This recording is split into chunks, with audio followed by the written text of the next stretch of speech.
Assalamualaikum warahmatullahi wabarakatuh.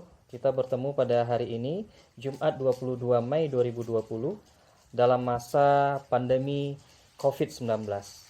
Indonesia mengkonfirmasi kasus pasien COVID-19 untuk pertama kali pada tanggal 2 Maret 2020.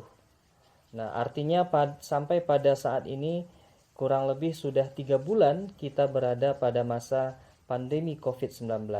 Setiap hari sampai saat ini kasus pasien positif selalu bertambah dan selalu bertambah. Nah, pada kesempatan video kali ini kita akan coba melihat sekilas tentang COVID-19 ini dan bagaimana caranya supaya kita bisa menekan penyebaran COVID-19 ini. Baik, kita akan mengenal apa itu novel coronavirus atau COVID-19. Novel coronavirus atau COVID-19 adalah virus baru penyebab penyakit saluran pernafasan. Virus ini berasal dari negara Cina. Novel coronavirus merupakan satu keluarga dengan virus penyebab SARS dan MERS. Gejala klinis yang ditimbulkan oleh virus ini antara lain demam, batuk, pilek, kemudian gangguan pernapasan, sakit tenggorokan, kemudian badan kita menjadi letih dan lesu. Data sebaran COVID-19 ini bisa kita lihat di Indonesia sampai dengan tanggal 21 Mei 2020, konfirmasi kasus positif berjumlah 20.162 jiwa. Dari jumlah tersebut, yang sembuh sebanyak 4.838 jiwa, dan yang meninggal sebanyak 1.278. Sedangkan secara global, secara dunia, kasus yang terkonfirmasi positif berjumlah 4.904.413 jiwa. Dengan jumlah meninggal sudah mencapai 323.412 jiwa. Pencegahan yang bisa kita lakukan untuk memutus mata rantai COVID-19 ini antara lain adalah dengan selalu mencuci tangan menggunakan sabun pada air yang mengalir tentunya, kemudian selalu menggunakan masker, mengkonsumsi gizi seimbang dengan memperbanyak sayur dan buah.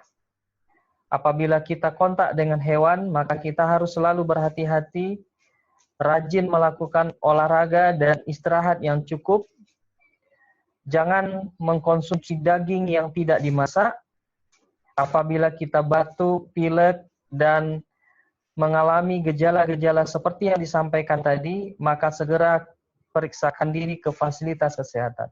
Sampai saat ini belum tersedia vaksin COVID-19. Lalu bagaimana caranya virus corona ini menyebar? Dari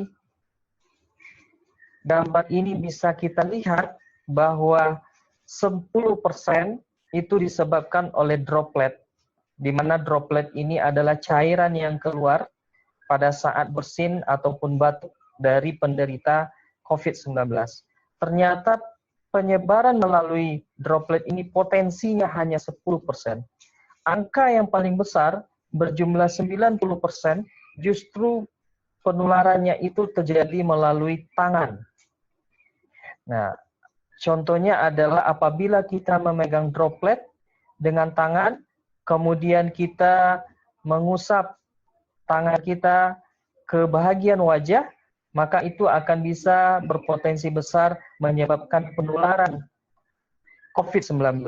Jadi, selalu diingatkan, jangan lupa untuk selalu cuci tangan setelah beraktivitas atau sebelum kita memegang wajah atau muka kita. Apabila kita mengalami batuk, maka etika yang harus kita lakukan adalah kita harus selalu menggunakan masker, tutup mulut dan hidung dengan lengan atas bagian dalam, tutup mulut dan hidung dengan tisu.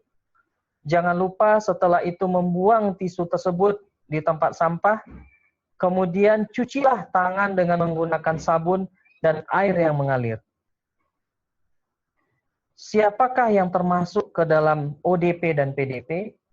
ODP atau orang dalam pemantauan adalah orang yang memiliki gejala demam besar dari 38 derajat Celcius atau memiliki riwayat demam atau ISPA tanpa pneumonia dan memiliki riwayat perjalanan ke negara atau ke daerah yang terjangkit virus COVID-19 pada 14 hari terakhir sebelum gejala itu timbul.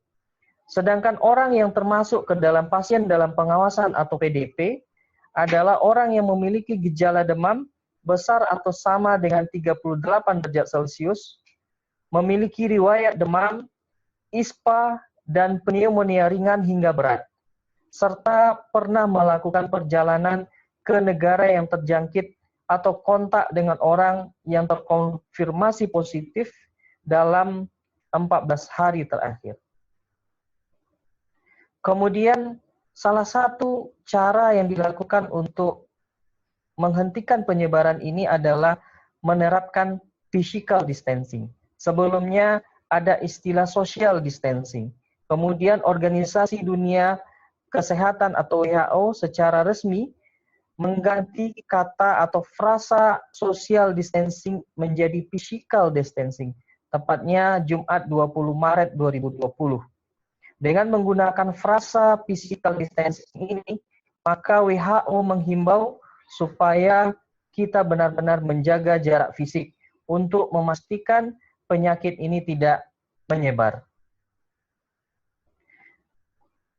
Untuk mencegah COVID-19 ini, kita diharapkan jangan panik dan tetap waspada. Perlu kita ingat, hindari kerumunan, lebih baik tetap di rumah saja, sering cuci tangan dengan sabun, perbanyaklah konsumsi makanan yang sehat, dan selalu berdoa. Ingat untuk tidak mudik pada Lebaran kali ini dan tetap di rumah saja. Demikian, Assalamualaikum warahmatullahi wabarakatuh.